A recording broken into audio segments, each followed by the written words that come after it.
Her om 40 dages tid, så rejser jeg til Tyrkiet, og indtil da, så har jeg sat mig det mål, jeg rigtig gerne vil ned på 83 kilo.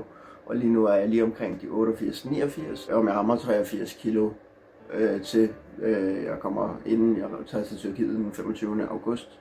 Det finder vi ud af, men jeg vil gerne se, hvor meget jeg kan nå at rykke mig fra nu og så til om de 40 dages tid cirka. Og her, det er mit udgangspunkt lige nu, som jeg ser ud lige nu.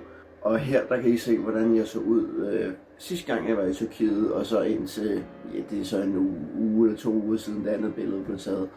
Og der er også sket en rimelig massiv forskel, så jeg glæder mig til at se, hvor langt jeg kan komme på de 40 dages tid, jeg nu har. Og imens så vil jeg prøve at dokumentere så meget som muligt, både træning og måske et eller andet med noget kost, og hvad jeg ellers lige render og laver, og hvordan tingene de... Og både mine gode og dårlige dage skal nok også komme, men dem skal helst ikke være for mange af, hvis jeg skulle kunne nå at være bare sådan nogenlunde omkring målet. Jeg vil sige, jeg vil næsten sige, at jeg er tilfreds med 85, men 83, fordi jeg bare godt kan lide at presse mig selv så meget som muligt, men nu må vi se, hvad der er realistisk.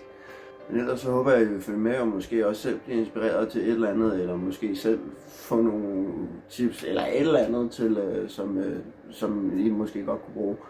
Hvem ved, men lad os se, hvor langt det når.